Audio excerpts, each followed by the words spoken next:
hi.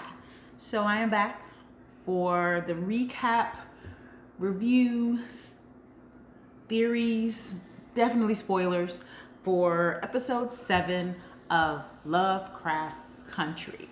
So this episode was called I Am, and it kind of gave me a taste of what I've been wanting, because we got to see Hippolyta in full form, in more ways than one.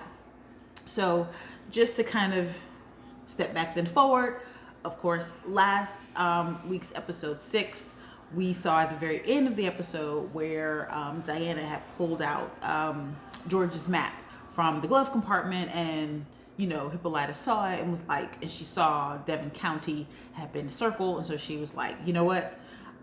I could tell that Tick and Letty are not telling me the whole truth, and Montrose, so I'm just gonna go find out for myself. Which, I can definitely support a woman who is like, I'm gonna get some answers because people aren't telling me the truth.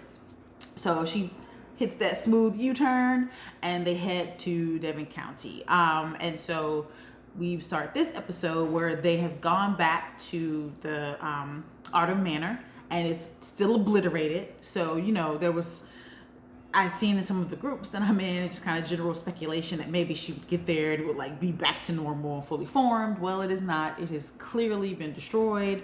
And so that particular place is no longer is as it was. So definitely that fire, whatever fire they conjure when they try to do that spell, it takes the place out. So she gets there and she's looking around, and she knows that her husband died, but she feels like she doesn't have all the details. And so I can only imagine how she would feel going and seeing this huge manor that's like in shambles, been clearly destroyed through some type of crazy means. Buildings aren't just in crumbles on a regular basis. And then she's kind of in the looking around the rubble, and she finds her daughter's comic that she had given her dad for the role, or she finds a piece of it. And so she's like, ugh. So of course she's destroyed. She's distraught. She's like, she knows that Tick and Letty and Montrose didn't tell her the truth. But she's just she doesn't know what to think next. And then we see her with the Ori, and she figures out, because Hippolyta is smart as all get out, as we learn in this episode. We always you could tell just from, that she's a scientist, that she's into astronomy. Like, you could tell that she's, probably a math whiz. You could just kind of sense that. But this episode, we got to see her brain come out and really fully flex. And so, she's looking at the Ori, she's trying to figure out how to make it work. It's not working. And then I think she knocks it over and then realizes, oh, it's about the angles. And so then she figures out how to activate it, how to open it. She finds a key. So while she is doing her thing and about to kind of take her journey, we see Ruby, and Ruby is talking to Christina, and it's like, Christina you need to tell me the truth. We never really hear all of the truth that Christina tells her. She does. We see her start to allude to, what's happening, and she references her family, so we know she's talking about Letty. So we can assume that Christina has given Ruby all the tea. She has told her all the info. She's given her all the insight, and she's like let her know what is really going on, but definitely from Christina's perspective. So, that means that a lot of information is left out, but that means that Ruby likely has knowledge and insight that Letty and Tick could benefit from. But of course, as with a lot of these kinds of shows, nobody's talking to anybody. So everybody's just kind of trying to test and see who's going to say what and who's going to tell the truth, and, who's going to kind of come clean. But then her and Letty have their tension. So a couple of things are happening while we have Hippolyta going through her pain and anguish and just trying to figure out what the truth is and which way is up. We see Montrose, and darn it, I did not go back and look. I'm drawing a blank on Montrose's person. I don't know if we can call them being in a relationship, because it looks mad abusive. But we see them, he's making breakfast, and it's like this whole lovely, post post outing night where they have spent the night together, and of course Montrose decides to sabotage it because he's not comfortable with himself. So we see that, but then we see that, oh boy is like, all right, cool. If you're not gonna give me if you're gonna beat me up about this, I'm just gonna go. So he goes to leave. Montrose is like, but wait, please, baby, please. You kind of get that vibe. And then Letty and Tick come up. So now the cat's out of the bag. When they're at the door and Montrose is grabbing his arm, obviously it's like a lover's quarrel, lover's conversation. It's not just like this, my homie's leaving and I'm grabbing his arm to say, something before he goes. So it's obvious that that's what that is. They figure it out. We also find out that Tick's mom knew that Montrose was, I'm gonna say gay, but fluid. I'm gonna say fluid. That Tick's mom knew that Montrose was sexually fluid.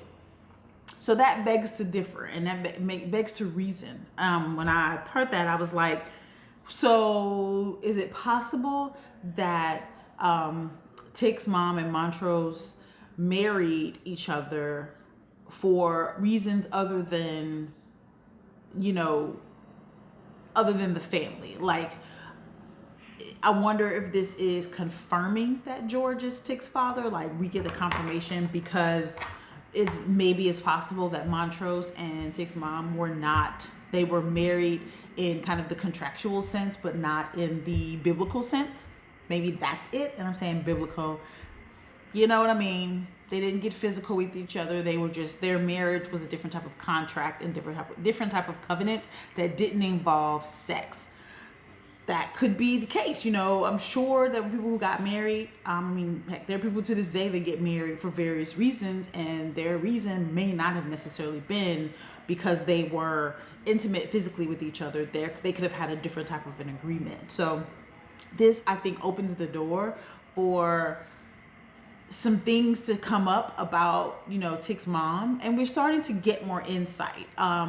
They're definitely they're giving us they're breadcrumbing this hard with Tick's mom, and we're finding out, of course, that, the magic, that she had definitely some type of magical connection when, Tick makes his way to St. Louis and he meets up with the woman who was friends with a family cousin. So the family cousin has since passed on, and this woman was a friend of hers. And so, of course, this woman knows of her mom, knows Tick's mom and knows the family. And so, she, he's asking about, and so another backtrack.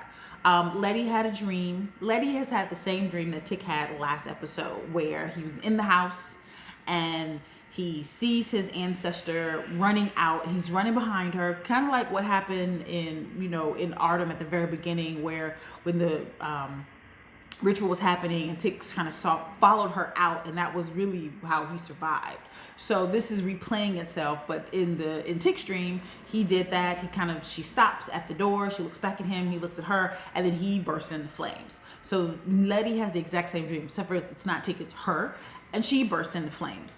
But the lady looks at her and holds her belly. So the Tick's relative, the thing is that, you see her, she's very pregnant. So she's obviously pregnant with, she's beginning the bloodline that leads to Tick. But she looks at Letty and kind of looks down, and Letty holds her, grabs, kind of touches her own stomach, and like something's in there. That's kind of how her looked like, what's going on. And then she bursts into flames starting from her stomach. So I feel like they're hinting to us that Nettie might be with child. And if Nettie is pregnant, Letty. If Letty is pregnant, then that means that the bloodline continues.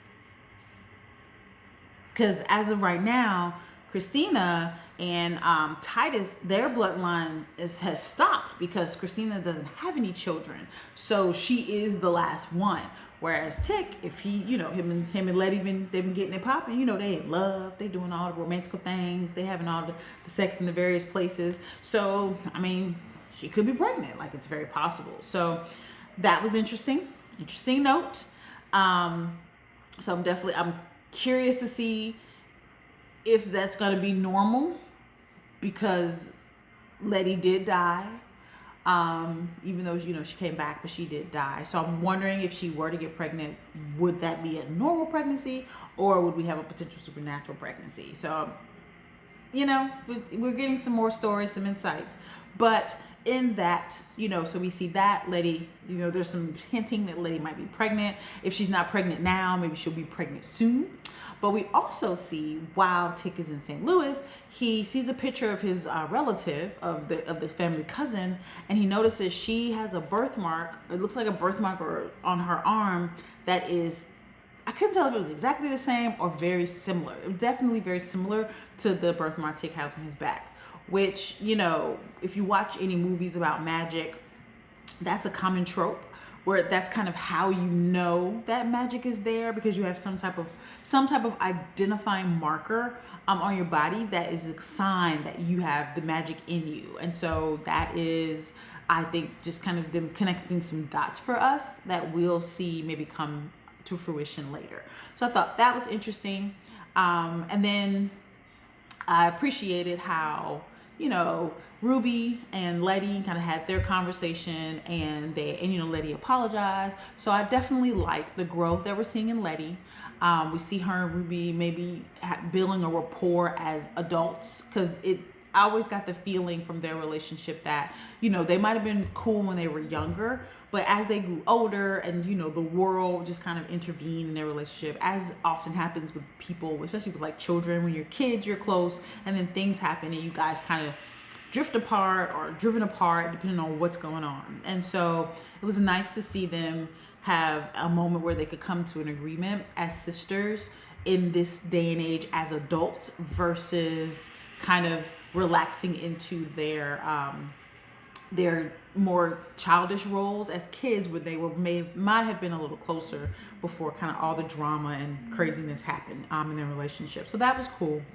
But we also saw another, in that scene with Ruby and Letty, there's so much that's not being said between them that I really want them to say. So I really hope, I can't even predict this, I just really hope in the next, in the coming episodes, that we see them come together in some way, where their truths meet.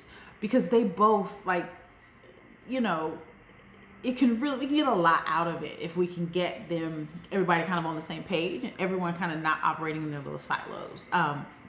But I like the fact that they kind of had their moment, but you can still tell that, there was something that's not being said. And Letty isn't necessarily as suspicious, just because, she just knows Ruby was mad and Ruby left. She doesn't know what Ruby's experience, as a white woman. She doesn't know any of that. And so that Ruby has experienced magic firsthand in a way where she was in control of the magic. Like, so far, Letty and Tick have experienced magic done to them. So they didn't necessarily have a say in how the magic was happening. They did not get to decide. They just were involved in the situation, and then magic was done upon them or bestowed upon them, whether that's good or bad. With Ruby, initially that's how it was, where magic was kind of put upon her, but then she made a decision to actively engage with magic. So I think that could be of value later on, because they're gonna need to be able to manipulate the magic. And because Ruby has already done so, that gives her some experience utilizing the magic that I'm combining names, that Tick and Letty don't have. They have never manipulated the magic themselves. They've only just had magical things happen to them. So I definitely think that Ruby's experience is kind of being a shapeshifter and making a decision to do that will come in handy. And so I hope that they're able to use it, but I definitely see how that can be beneficial, because they're gonna need to be able to manipulate the magic. And again, she's the only one among them who's done so. Now, Christina, of course, different, but among them. And just as a sidebar, so we see that William and the white lady, they're like a whole ass dead body, which is crazy. So she is you know, it's like peak Invasion of the Body Snatchers, which I thought was crazy. And now it's making me think, and so this is a potential prediction. So one, we got George back tonight, which is fantastic, but I knew as a part of Hippolyta's journey, I didn't think or don't think that George was here to stay. He was just a part of that, you know, her whole time travel moment. But now that we've seen that when Christina uses the potion to shapeshift, she has to use a current existing body that she has to kind of get into. You know, George was just shot. He wasn't dismembered. So where's his body? Like, we don't know where he is. We know that the place burned down, but I don't remember seeing them like getting rid of his body or burying him. Now, if that happened and I'm just missing it, which is very possible because episodes are chock full of information, definitely tell me in the comments below if I missed a burial scene. But I feel like I would remember a burial. I don't remember a burial. I remember a service. I remember, you know, the mourning. But did we have a burial? Did we see a body? Let me know, because I could be missing it. Because again, there's a lot of details.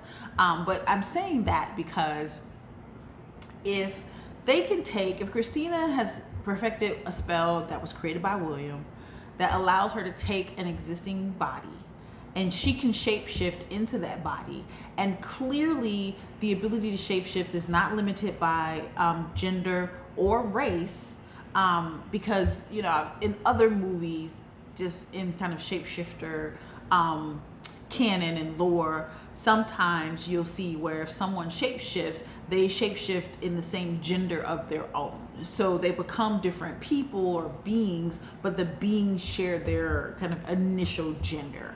In this instance, obviously that's not the case. So could George come back that way? That's why I'm saying about, did we see a burial? I remember seeing kind of the mourning period where people were obviously sad about him passing away, dying, but I don't remember if there was like we buried him in any way, whether Montrose, Letty and Tick did it, or whether we saw it. I can't recall. So if you saw it, give me in the comments. Let me know if I'm missing something. It's possible.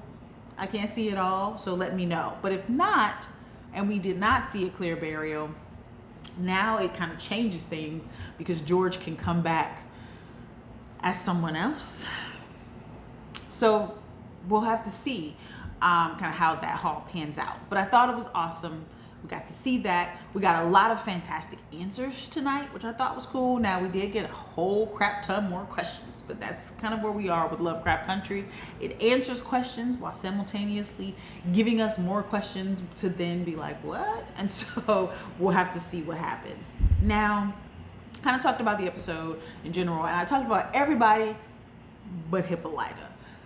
So Miss Hippolyta, like I said from day one, recap one, Hippolyta is gonna play a big role in whatever happens. So we see her get the orrery, we see her figure out how to open it, we see her find a key and coordinates, and then we see her peace out, hop into Woody, and she goes and she hits the road. So we automatically know she is chasing those coordinates, obviously.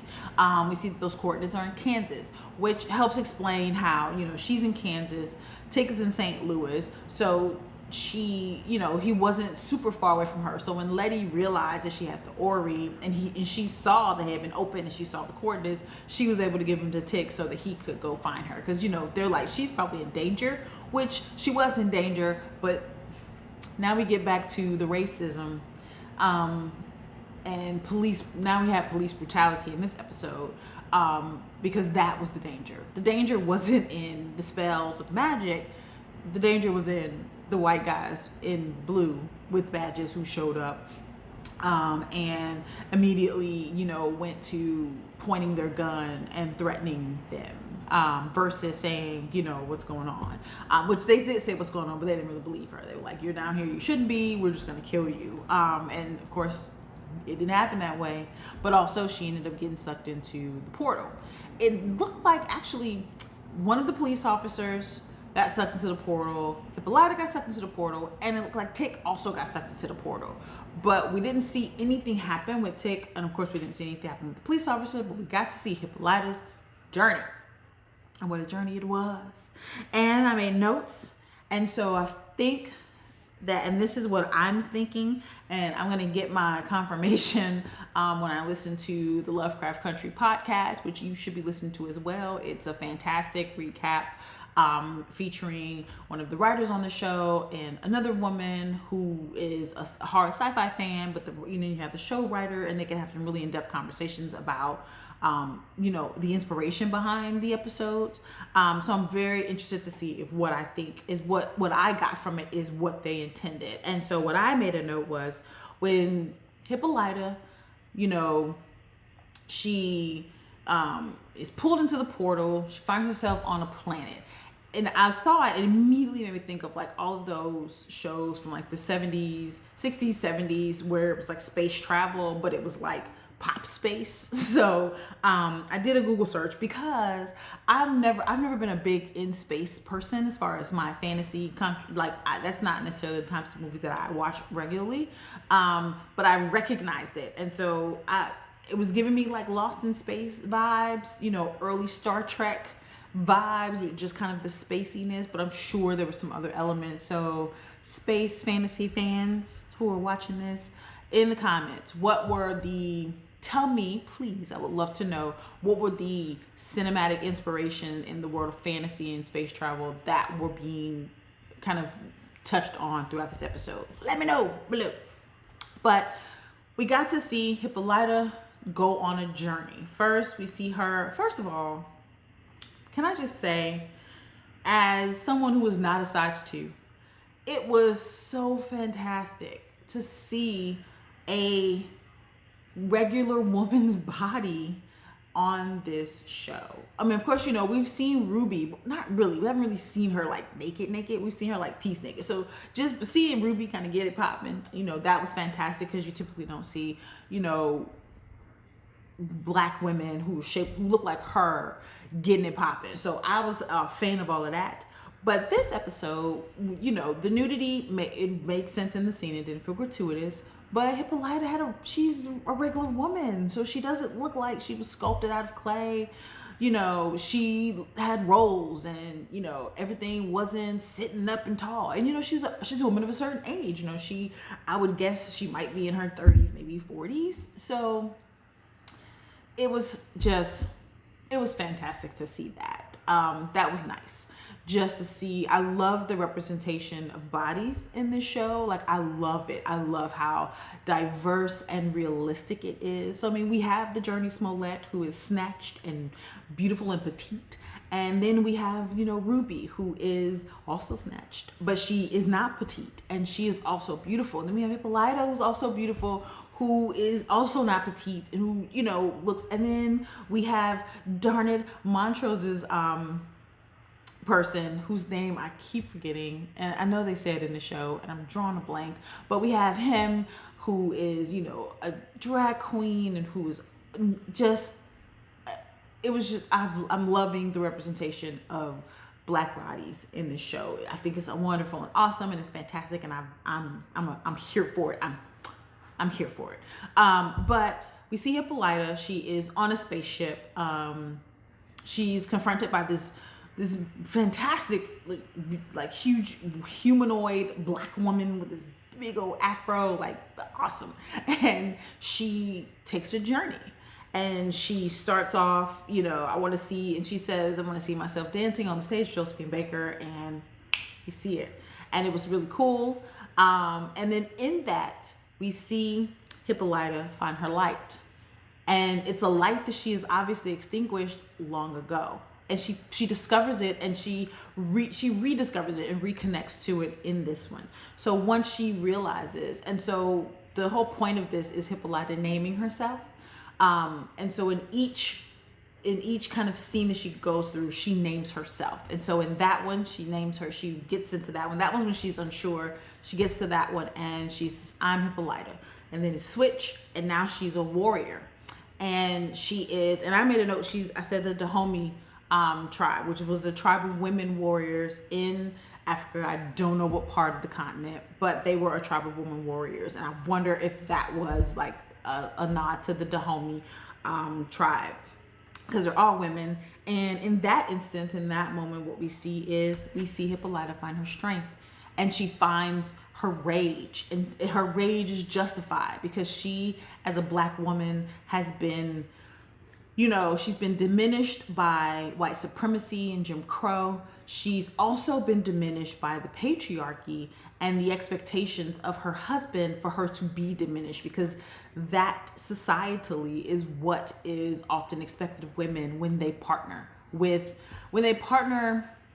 when we're speaking heteronormatively, when you have a cis woman partnering with a cis man, kind of in that traditional,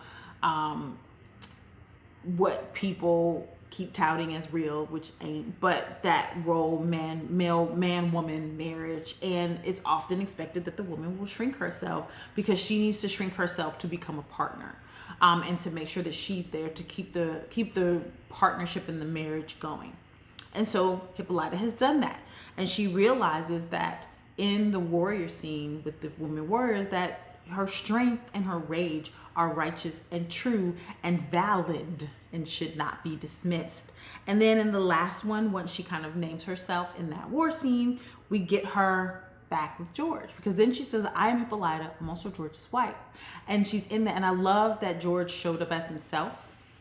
Not necessarily just like a facsimile, but like as himself. So they're having a conversation. She's telling him what's happened, and she realizes, like, I've shrunk myself and you let me do it.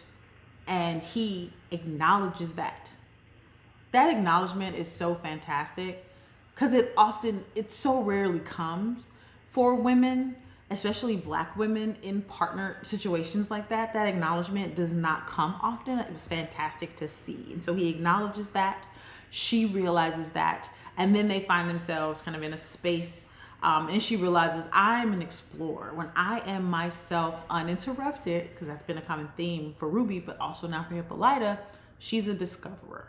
And we see her at the end, she finally finds her calling, and it's being a discoverer. So we see everything kind of, so she decides not to go further into that world because she has to come back for Diana. But we don't see her come back. What we do see is Tick come back through the portal, and he gets there, and of course they had shot the other police officer, so he's laying there dead. So you have a white police officer dead, you got to go. You hear sirens because that machine came on. So he grabs everything he sees, which was smart, and runs out of there. Unfortunately, we end on the comic book is laying on the ground with Diana's name on it in the police officer's blood. So we know that that's going to be problematic for next week's episode, which we see in the previews. But I think this week, having it be called I Am, I loved how the women characters were centered. And we got some good insight into we got some more insight into who they are, more nuance. But Hippolyta shined. I'm glad to finally see her shine. And now I just want to see what happens next with her. But we get to see what happens. Some things happen with Diana next week. So next week is definitely going to take us back into the true blue horror realm, which, of course, me, horror fan, I'm excited to see that play out. But let's see. So what do you think about tonight's episode? How did you feel? Did you like it? Was it too much? Was it too little? Do you have questions? Let's chat about it in the comments so we can get this conversation going, because there's a lot we can talk about. So that is my recap, review, spoilers, predictions about episode 7 of Lovecraft Country, called I Am. Yeah, it was cool. I look forward to chatting with you in the comments. It was fun, and I look forward to next week and the next time that we can talk again.